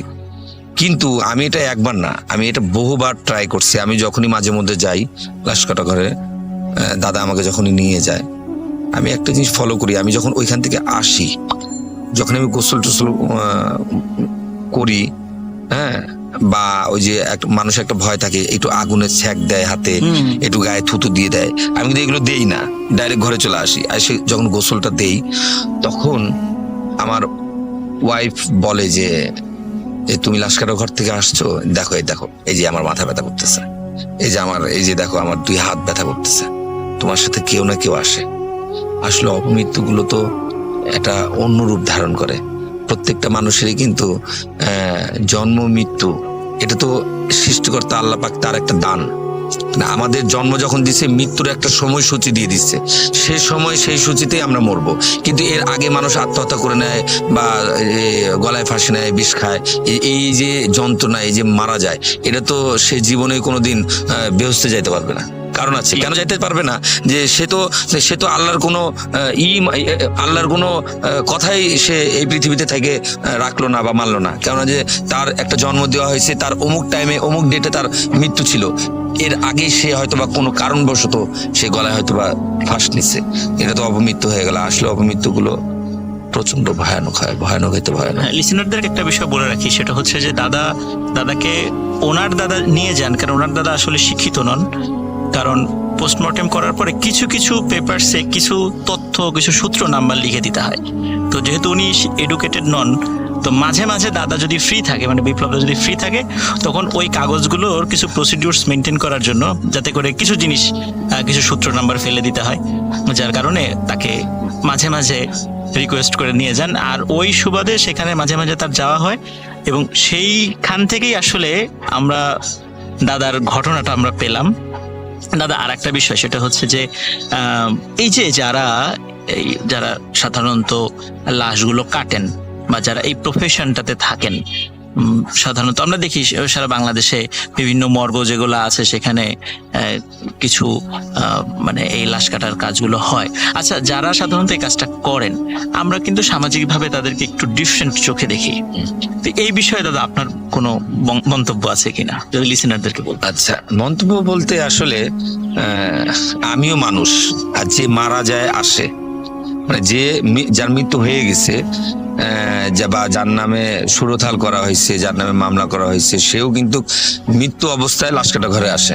তাহলে এক মানুষ হয়ে আরেক মানুষের গায়ে ছুরি চালানো, তার বুক ফেলে দেয়, হার্ট, লিভার, কিডনি, মাথা ফাটায়, সবকিছুই দেখতে হয়। যাই হোক, ডাক্তার যেখানে যেখানে যা উপদেশ দেয়, সেগুলোই আমার এই বড় ভাই করেন। কিন্তু দেখেন একটা জিনিস লক্ষ্য করে, যে এই জিনিসটা, মানে এই পোস্টমর্টমটা আসলে ড্রিঙ্ক ছাড়া কেউ করতে পারবে না। ড্রিঙ্ক তাকে করতে হবে, কারণ ড্রিঙ্ক না করে এই কাজটা আসলে করা সম্ভব নয়। আমার এখন এটা তো স্বাভাবিকভাবে যে একটা মানুষ হয়ে মানুষের বুকে ছুরি চালিয়ে দিচ্ছে, ভিতরের অর্গানগুলো বের করে ফেলছে, তো এই যে দৃশ্যগুলো, স্বাভাবিকভাবে একটা মানুষ যখন নর্মাল সেন্সে থাকে, তখন তার মধ্যে একটা অদ্ভুত অনুভূতি কাজ করতে পারে, যে মানুষ হয়ে আর একটা মানুষের কিভাবে এই জিনিসগুলো বের করে ফেলবো। তখন আসলে যার কারণেই হয়তো বা তারা কিছুটা ড্রিঙ্ক করে নেন আর কি, এটাই আর কি। আসলে ড্রিঙ্ক করলে ব্যাপারটা, ভাইয়া এই পর্যন্ত 7-8 হাজার লাশ পোস্টমর্টম করছে, বাট কিন্তু উনি আজ পর্যন্ত ড্রিঙ্ক ছাড়া কোনোটাই করেনি। ড্রিঙ্ক যখনই উনি করে, তখন ওনার সেন্স আর তখন কাজ করে না, তখন সে কারোর সাথে, মানে সুস্থ মাথায় কারোর সাথে কথা বলে না। দাদা আমরা কিন্তু ওই দাদার কথা বলতে চেয়েছিলাম যে ওনার স্টোরিগুলো নিয়ে চেষ্টা করেছিলাম, কিন্তু সমস্যা হচ্ছে যে আপনি বলছিলেন যে উনি আসলে আমাদের রেকর্ডিং বা এই টাইপের ইন্টারভিউ উনি দিতে পারবেন না, কারণ উনি ম্যাক্সিমাম সময় একটু ড্রাঙ্ক অবস্থায় থাকেন। আর আমি নিজেও দেখেছি ওনার সাথে কিছুটা কথা আমি দেখেছি, উনি কথা জড়িয়ে যায়। এই জন্য লিসেনার আমরা আসলে এই বিষয়ে আন্তরিকভাবে দুঃখিত যে অরিজিনাল যিনি তার একদম কথা আপনাদেরকে শোনাতে পারলাম না, কারণ উনি আসলেই কথা বলতে সক্ষম নন। এই কারণে সক্ষম নন, ওনার কথা জড়িয়ে যাবে, আপনারা বিরক্ত হবেন। কিন্তু ওনার ছোট ভাই তাকে আমরা আপনাদের সামনে নিয়ে এসেছি, যিনি মাঝে মাঝে সেখানে গিয়েছেন এবং ওনার একদম প্র্যাকটিক্যাল এক্সপিরিয়েন্স আছে। এই জন্য ওনার কথা আমি আপনাদেরকে শোনালাম। তো দাদা আপনাকে অসংখ্য ধন্যবাদ।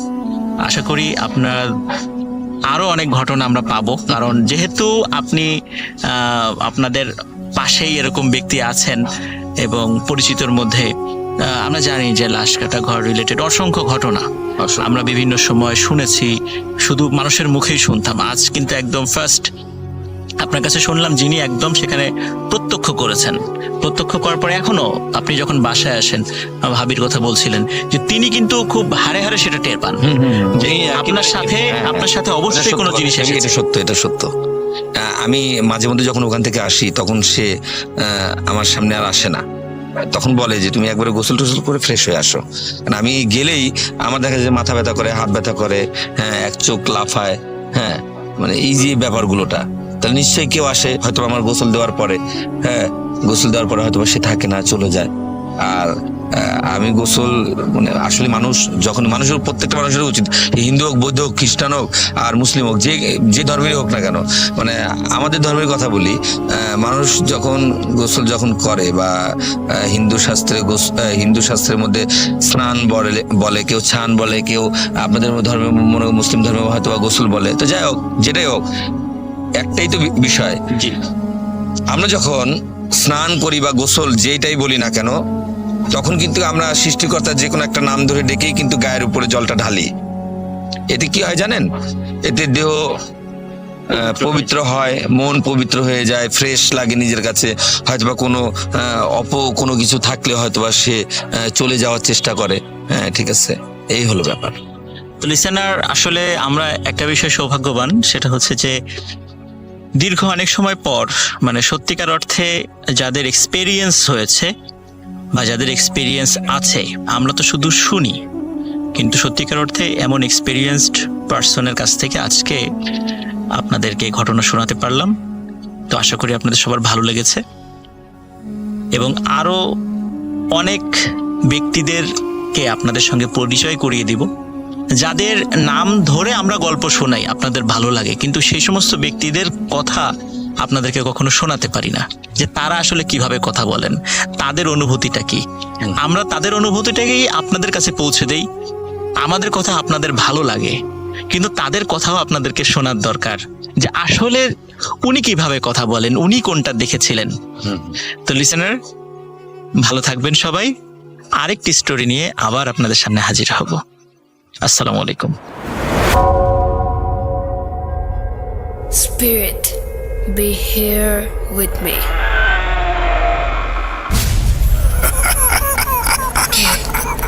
কে তুমি? Bhoot.com. The fear returns with Russell.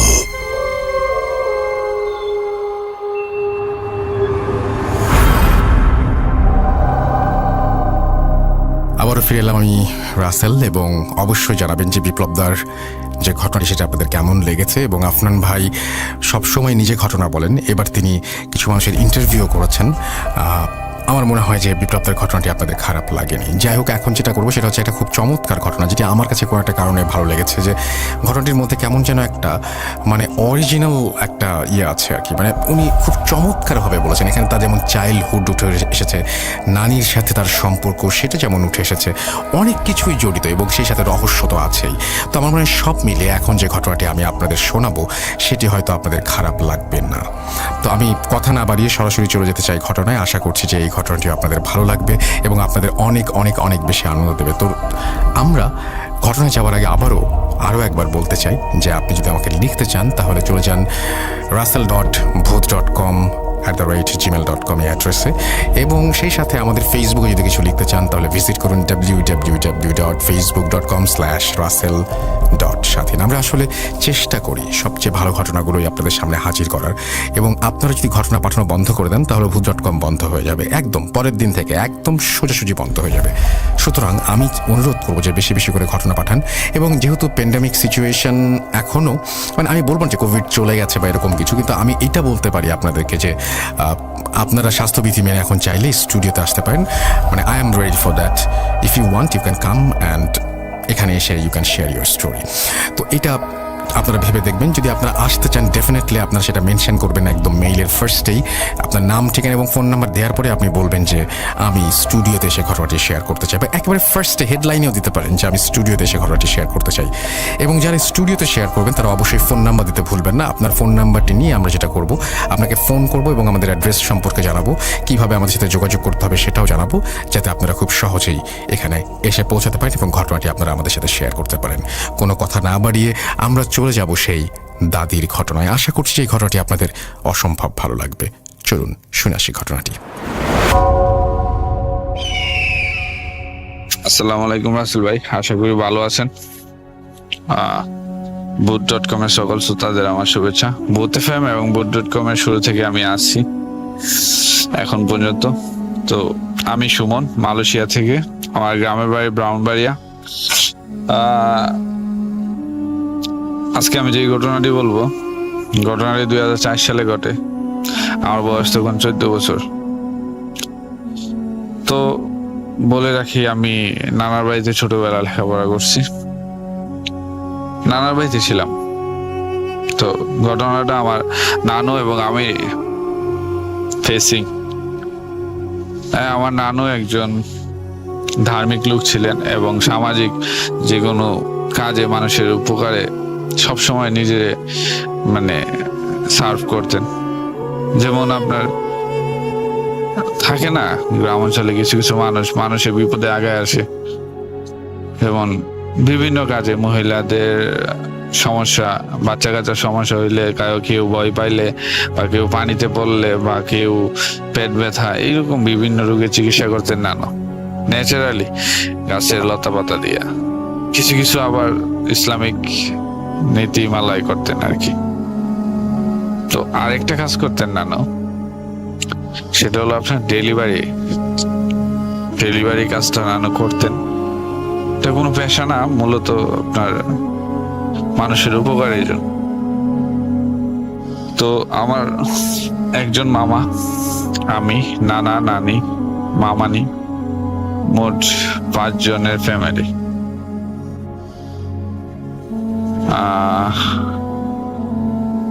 তো ঘটনাতে আমি চলে যাই। তো আমি তখন অনেক ছোট, নানুর সাথে সব সময় থাকতাম।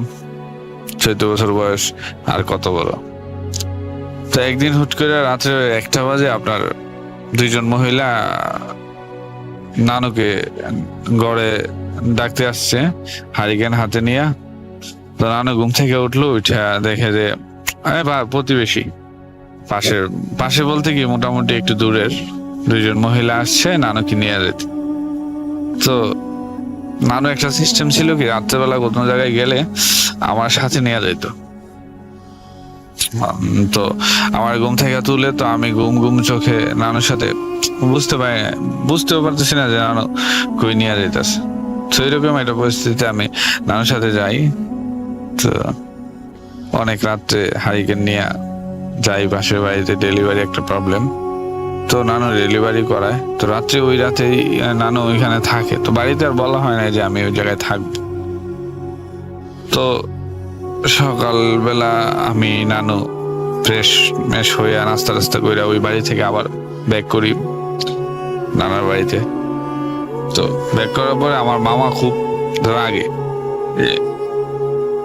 মামার অনেক আগে থেকেই বাধা যে এইসব কাজ না করার জন্য, কারণ নানু বয়স্ক মানুষ আর এগুলা অনেক রিস্কি, রাত বিরাতে কোনো টাইম টেবিল নাই।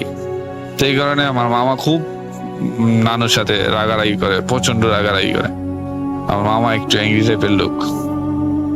তো রাগারাগি করে, মূলত রাগারাগি করার মধ্যে ওই রাগের মানে পরিমাণ এতই হয়ে যায় যে আমার উপরে ওই রাগটা ছাড়ে আর কি, আপনার আমাকে মারে, চর থাপড়া মারে, তুই গেলি কে, তুই না গেলে তো যাইতো না।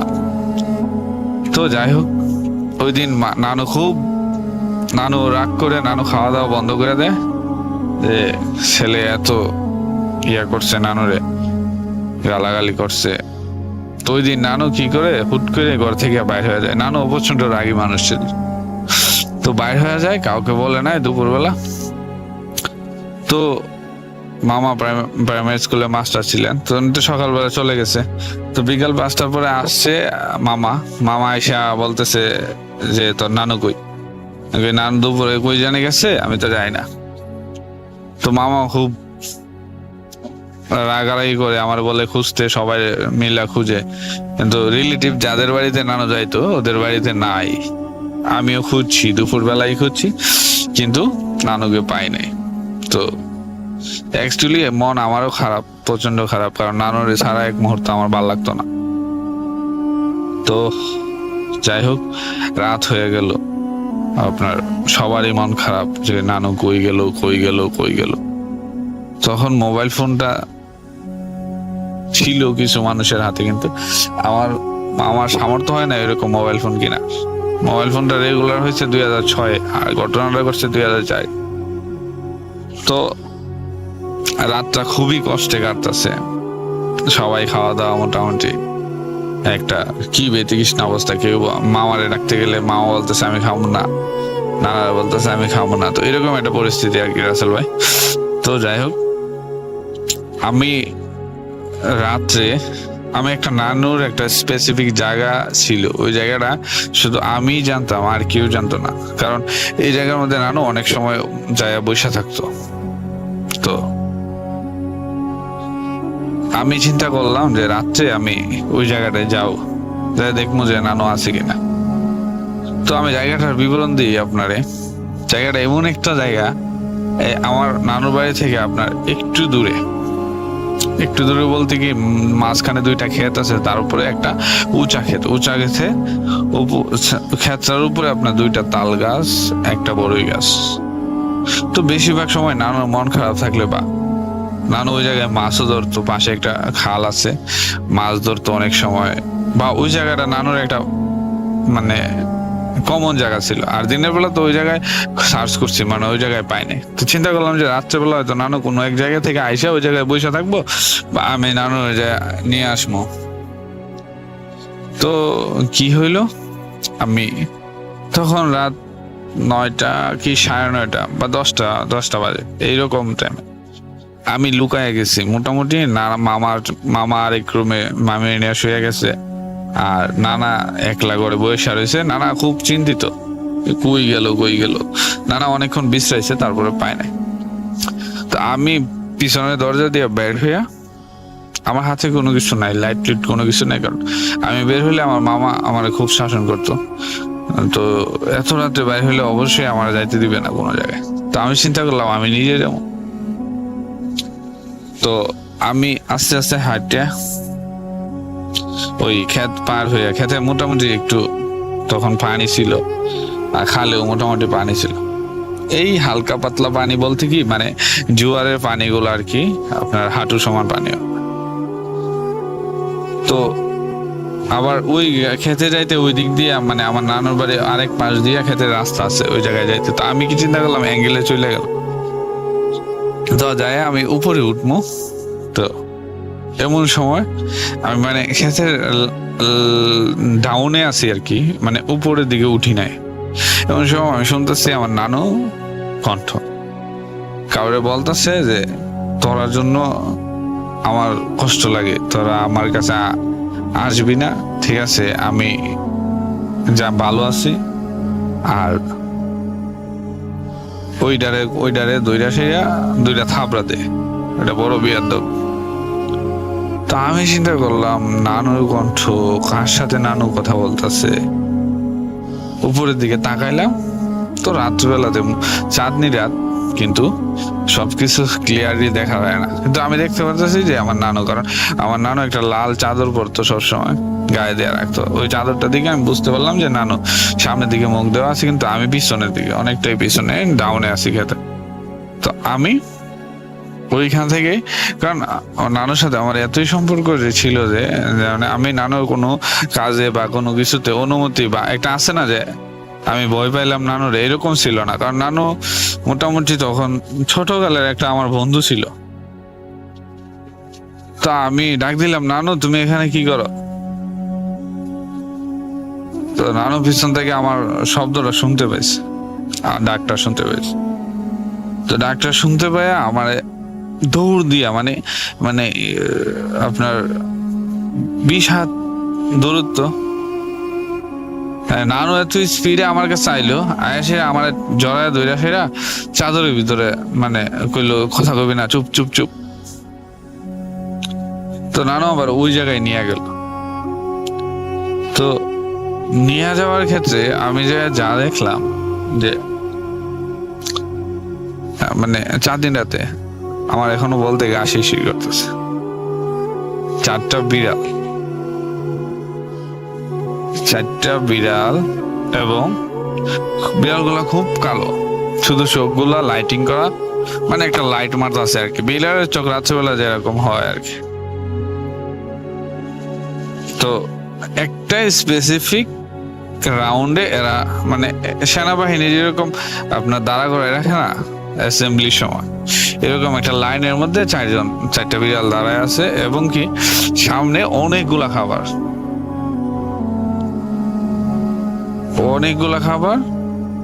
তো নানু আমার এমন ভাবে জড়ায়া ধরিয়া বসছে যে আমি মোটামুটি নানু কুলে বলতে গেলে একটা ঠ্যাঙের উপর আমি বসে আছি। তো হালকা একটু শীত আছে, শীত ভাব, চাঁদনি রাত্রেবেলা। তো আমার নানু বলতেছে তুই কোনো কথা বলবি না, কানে কানে বলছে আর কি, আর ভয় পাবি না। তো আমি দেখলাম মুহূর্তের মধ্যে 4টা বিড়াল নাই, মানে একটু চোখটা ঘুরাইতে দেখি বিড়াল গুলা আর নাই। মানে আমি একটু আবার তাকাইলাম যে এদিক দিয়ে যাইতেছে না, কোন দিক দিয়ে গেল এইগুলা। ছোট বয়স, বিড়ালের প্রতি খুব ইন্টারেস্টিং। তো নানু কইলো খাবি? আমি কি কই যে দেখ খাবার, কত খাবার। আমি কই না আমি খাইছি, তুমি খাও, তুমি বাড়িতে চলো। আর বিড়ালি কই? আমি বিড়ালি ডাকবো, বিড়ালি আমি দেখাম।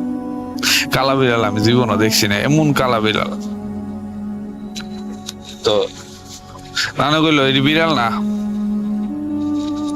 তুই এক কাজ কর, চল আমরা জায়গা।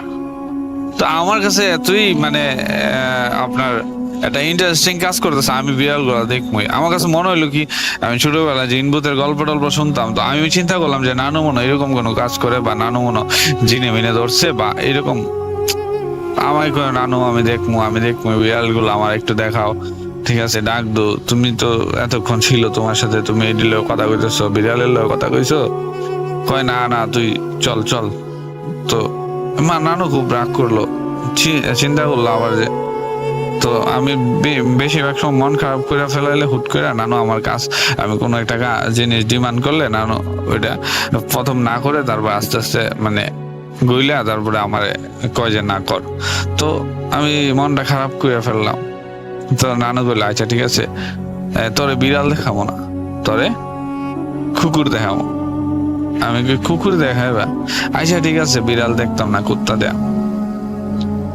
তো নানু কইলো চুপ থাক, আমি এটারে ডাকি। তো নানু কি নাম ধরে 4টা নাম ধরে ডাক দিল, আমার এত এখনো মনে নাই নামগুলা। 4টা নাম ধরে ডাক দিল, আমি দেখলাম যে হুট করে আমার চোখের দিকে নানু হাতটা বুলে আসে, সামনে ছাড়ে দিল, দেখলাম আমি কুকুর 4টা। ও আল্লাহ! তো আমি তখন একটু ভয় পেলাম, কারণ কুকুরগুলা চোখ একদম লাল। আরে আজব তো। আমি তখন নানুরে কোনো কিছু বলতেছি না, আমি নানু চলো বাড়ির চলো, কারণ আমি কি কমো, আমি যে মানে যেগুলো দেখতেছি, একবার দেখলাম বিড়াল আইলো, বিড়াল চলে গেল, আবার কুকুর নানু ডাক দিয়া রইলো। তো এরপরে আমি নানু এগুলো খুব ফোর্স করা শুরু করলাম, চলো চলো নানু আমি যাবো। নানু বলতেছে আমি কিছু খাইয়া দেই, খাইয়া সেরে আমি যাবো তোর সাথে। তো পরে আমি আর নানু চলে আসি, চলে ঘরে আসি পরে আমার ভিতরে একটা কৌতূহল রয়ে গেল যে নানু এগুলা কিভাবে করলো, কোনো জাদু জানে না তো। আমার সন্দেহ হইলো মোটামুটি। তো আমি নানু হলে রাত্রে ঘরে ঢুকলাম, ঢুকে সেটা শুয়ে পড়লাম, না দেখলাম আইসা যে না সবাই ঘুমের মধ্যে দরজা খোলা। আমরা ঢুকলাম, ঢুকে সেটা শুইলাম। তো আমি শুয়ে নানু বলতেছি, আসলে নানু তুমি আমার করতো যে এই ঘটনাটা আসলে কি, তুমি একবার ডাক দিলা বিলাই আইলো, বিড়ালের সাথে কথা বললা, আবার কুকুর আইলো, কুকুর তুমি নিয়ে আইলা ডাক দিয়া, মানে এটা কি? পরে আমার কাছে কয় না বলতেই রাজি না। আমার মানে যে কোনো একটা এক্সকিউজ দিয়ে আমার মাইন্ডটা চেঞ্জ করতে চাইতেছে।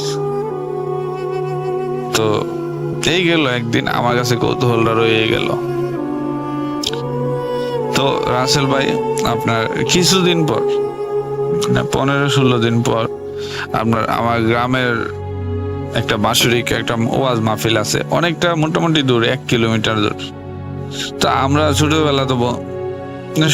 ছোটবেলা সবাই ওয়াজ মাহফিলের প্রতি একটা ঝোঁক থাকে। তো বাৎসরিক ওয়াজ মাহফিল, তো আমার কিছু ফ্রেন্ড সার্কেল আসলো, আয়সা বললো যে চল মাহফিলে যাবো। ওকে ডান, চল মাহফিলে যাবো। তো আমরা মূলত 4 জন হইলাম। তো 4 জন হইয়া রওনা দিলাম মাহফিলে। তো মাহফিলে গেছি, ওয়াজ শুনলাম। তারপরে রাত্রে অনেক রাত হয়ে গেল, আমি বাড়ি থেকে বলেই গেছি অনেক রাত হয়ে গেল। তো আমি কি করলাম, আমি বললাম যে আমি চলে যাবো, আমার ভালো লাগতেছে না, আমার একটু ঘুমাই যাচ্ছে মাহফিলের মধ্যে। তো এরা 3 জন মধ্যে 2 জন গেছে, এক একজন পোলাপান মানুষ ঘুরতেছে, আমরা সবাই যার যার মধ্যে। তো আমার কাছে খুব খারাপ লাগতেছে, আমি চলে যাবো ছোটবেলা। তো আমি এরা বললাম আমি চলে যাবো, তোরা থাক। তো আমি মাহফিলের থেকে বের হয়ে যে রাস্তাটায় দাঁড়াইছি, ওই রাস্তা দিয়ে ওয়েট করতেছি যে আমাদের বাড়ির কাউরে পাওয়া যায় কিনা। যদি রোয়ানা দেয় এদিক দিয়ে, তাহলে আমি ওর পিছিয়ে ওর সাথে কথা বলতে বলতে চলে যাবো রাত্রে 12টা বাজে। তো আমি একটা লোককে পাইলাম। তো আমি জিজ্ঞেস করলাম যে আপনি কি বাড়ি যাবেন? বাড়িতে যাবো। তো আচ্ছা আপনার পিছিয়ে আমি যাবো, আমার একটু বাড়িতে পৌঁছায় দিয়ে। কই দেখ তোরা আমার বাড়ি থেকে তো তোরা বাড়ি অনেক দূর, তো আমি আমার বাড়ি পর্যন্ত যেতে পারবো, আমি তোর বাড়িতে যাইতে পারবো না। তো আমি বললাম যে দেখেন আমি তো ভয় পাই, তো আপনি একটু নিয়ে দিলে ভালো হতো। হাঁটতে হাঁটতে ওই লোকের বাড়ির কাছাকাছি চলে যাওয়ার পরে ওই লোকের বাড়িতে হুট করে ঢুকে গেল। ঢুকে গেছে তুই জাগা, আমি আর যাবো না, আমার ভালো লাগতেছে না। তো ঘটনা হলো এই জায়গা থেকে, ওনার বাড়ি থেকে আমার নানার বাড়ি পর্যন্ত যে রাস্তাটা, এই রাস্তাটা খুবই ভয়ঙ্কর একটা রাস্তা। আমি পড়ে গেলাম বিপদে, এখন কি করবো? তো আমি 1 পা আগাই আর 1 পা পিছনে যাই, ছোট মানুষ, আবার ওয়েট করি যদি কেউ আহে। এরকম করতে করতে 10-15 মিনিট আমার চলে গেল। তো আমি কিছু দোয়া পড়ে আপনার হাঁটা শুরু করলাম, যে ভয় তো আসি মনের ভিতরে, যদি ভয় কোনো কিছু দেখি ভাগ দিয়া বইরা শুয়ে পড়াম, এরকম একটা চিন্তা, কি করবো আর। তো আমি একটু হাইটা সামনে একটা পুকুর পরে, পুকুরের সাইড দিয়ে আমি যাবো, তারপরে একটা আপনার বাস যাওয়ার পরে, তারপরে একটা তেঁতুল গাছ পরে, তারপরে হইলো আমার মামার বাড়ি। তো কি করলাম, আমি ওই পুকুরের পার দিয়ে যাইতেছি, আমার প্রচন্ড ভয়, আমি কি করবো, পিছনে যাবো না সামনে যাবো? আমি ছোট মানুষ, এই রাত্রেবেলা অন্ধকার রাস্তার মধ্যে কিভাবে সম্ভব? আমার মাথায় টিকতেছে না। ওই লোকটা আমার ফালাই দিয়া চলে গেল, আমার আগায় দিয়া গেল না। তো আমি যখনই আপনার পুকুরটা পার হয়েছি পরেই আমি একদিন পিছন দিকে তাকাই একবার, সামনের দিকে তাকাই একবার। তো হুট করে পিছন থেকে মানে আমার কাঁধের মধ্যে কেউ হাত রাখলো। ঝিঝি পোকার দাগ, চতুর্দিকে আপনার একটা ভয়ঙ্কর পরিবেশ। ওই মুহূর্তে যদি কাঁধের মধ্যে কেউ হাত রাখে, মানে আমি এখন কি করবো আপনারে, যে আমার এত এখনো ভয় লাগতেছে বিষয়টা, আমার এই কথাটা মনে আসলে। তো হাত রাখার পরে আমি মানে পিছনের দিকে চাওয়ার আগে আমি মনে করছি যে ভূত পেতনি হইবই, কারণ জিন ভূত এটি মনে করেন যে ছোটবেলা থেকে ঘটনা থেকে আমার কাছে ভয়ঙ্কর জিনিস এটা। আর এমন একটা মুহূর্তে কেউ আমার গাড়ে হাত রাখলে তো আমি আর ফিরা না তাকায় আমি মানে এমন একটা টপ করে শুয়ে পড়লাম। মানে আমার ভিতরে ভয় তো আছে, কিন্তু আমি চিন্তা করলাম যে যদি শুয়ে পড়ি ঠিক আছে, তাইলে আমি শুয়ে থেকে অনুভব করলাম যে আমার সাথে কি হইতাছে। তো শুয়ে পড়ার সাথে সাথেই মানে কেউ আমার বলতেছে যে এই উঠ উঠ উঠ উঠ, চল তোরে আগায় দিয়ে। আমি আইসি অনেক কষ্ট করে বাড়ির থেকে, ঠিক আছে তুই চল আমার সাথে,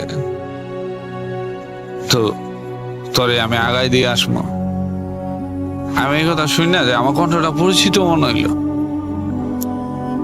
তো পরিচিত মনে হইলো বলতে কণ্ঠটা এমন একটা লোকের, আমার নানুর এক বান্ধবী। তো আমি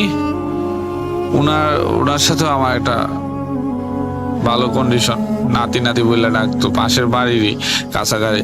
তো ওই নানুরে আমি বললাম, নানু তুমি? আমি উঠে গেছি ডাইরেক্ট। কহ আয় চল তোরে লয়া যায়, আমিও তোরে নিতে আইছি। আচ্ছা, তো আমি নানুর পাইলাম, পায়ে হাত ধরলাম, সবকিছু ওকে আছে। আমি ওনার সাথে হাঁটতে হাঁটতে গেলাম। আমার বললো তুই সামনে থাক, আমি পিছনে আসি, তোর তুই চিন্তা করিস না। তো আমি আস্তে আস্তে হাঁটতে বাড়ির সামনে যাইতে আর মাত্র 20 কদম লাগবো, এমন একটা সময় আমার থিঙ্কিং হইলো যে আমি যেই নানুরে নিয়ে আপনার যাইতেছি বাড়িতে, এই নানু গত মাসের 17 তারিখ মারা গেছে। আমি ওনার কবরে মানে জানাজা টানাজা সবকিছু করলাম, খাবার দাবার করাইলাম, মানুষের জেফত হইলো, উরুস হইলো, সবকিছুই কমপ্লিটেড। কিন্তু এটা কিভাবে সম্ভব? তো আমি যখন আমার নানার বাড়ির পাশে সামনাসামনি আইসি 20 কদম দূরে, তেমন একটি কারেন্টের একটা বাতি মামার বাড়ির কোনায় ছিল। তো আমি এক দৌড় দিয়া বাড়ির কাছে আইসা তখন পিছনের দিকে তাকাইলাম। এর আগে তাকাই নাই, কারণ আমি আর পিছনে তাকাইতে পারবো না, কারণ আমার কাছে এটা সম্ভব না। কি আমি এটা মানে অনুভব করলাম পিছন থেকে, আমি ওই বাড়ির কোনাতে থাইকা তখন পিছনের দিকে তাকায় দেখি আসলেই তো কেউ নাই। আমি অ্যাকসেপ্ট করছি জিনিসটা, কারণ এটা স্বাভাবিক। কিন্তু আমার ভয়টা কাইটা গেছে, কারণ আমি এখন বাড়িতে এই কোনাতে আসার পরে দেখি নানু আমার পিছন দিয়ে ডাক দিছে, তুই একলা আইলি গিয়ে লেগে এই করলি গিয়ে তোর লেগে আমি ওই তোর পাশের বাড়ি সে নানুরে বাড়াইছি তোরে আনার লাগা। আমিও নানুর কথায় অবাক হয়ে গেলাম, নানু তুমি কও কি, এটা কিভাবে সম্ভব? নানু তো মারা গেছে কিছুদিন আগে। আহ তুই ভয় পাইছ? না আমি কি ভয় পাইছি না, মানে ভয় তো প্রচন্ড ভয় পাইছি। পরে আমার পরের দিনে আপনার এই কিছু গাছের তাবিজ টুবিজ আমার শরীরে লাগাই দিয়া কইলো যে ভয় পাইস না, এই রাত্রে ঘটনায় তুই একলা ছিলি, তো আমি তোর হেল্প করার লেগে তোর নানুর বাড়াইছি। আমার কোনোভাবে বিশ্বাস হইতেছে না যে এইসব কাজগুলা অহরহর ছোটখাটো কাজগুলা চলতোই। তো আমার এই বিস্ময় কোনো সময় নানু কাটায় নাই। নানু 2008 সালে মারা যায়। তো আমি এগুলা কারো কাছে শেয়ারও করি নাই, কারণ শেয়ার করাটা নানু আমার অনেক আগে থেকে মানা করে দিচ্ছে। তো আজকে অনেকদিন পরে মনে হইলো যে আমি ভূত এফএম এটা শেয়ার করা দরকার। তো আমার এই ঘটনাটা যদি প্রচার হয়, আমি আরো ঘটনা আছে, অহরহর ঘটনা আমার নানুর সাথে, কারণ আমার নানুর মৃত্যুর শেষ পর্যন্ত আমি নানুর সাথে ছিলাম। অনেকগুলো ঘটনা আছে। আজকের ঘটনাটা অনেকটা লং হয়ে গেছে, পরবর্তীতে আমার ঘটনাটা প্রচার হলে আমি ইনশাল্লাহ আরো অনেকগুলো ঘটনা আপনাকে পাঠাবো। রাসেল ভাই দোয়া করবেন। আর ভূত.com লং লিভ আশা করি ভূত.com অনেক দিন আমাদের সাথে থাকবে। আসসালামু আলাইকুম।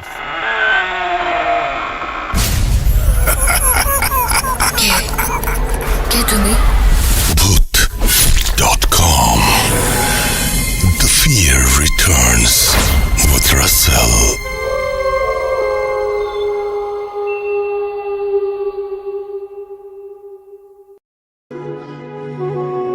আপনাদের সবাইকে অনেক অনেক ধন্যবাদ এতক্ষণ পর্যন্ত আমাদের সাথে থাকার জন্য। অনেক অনেক শুভকামনা রইল। সব সময় এই ইউটিউব চ্যানেলটি সম্পর্কে আপডেট পেতে আমাদের ইউটিউব চ্যানেলটিকে সাবস্ক্রাইব করুন। আশা করছি আমরা একসাথে অনেকটা পথ হাঁটব। আজকের মতো এখানে বিদায় নিচ্ছি। সবাই ভালো থাকুন, সুস্থ থাকুন, মোস্ট ইম্পর্টেন্টলি ভূত.com এর সাথে থাকুন। আল্লাহ হাফেজ।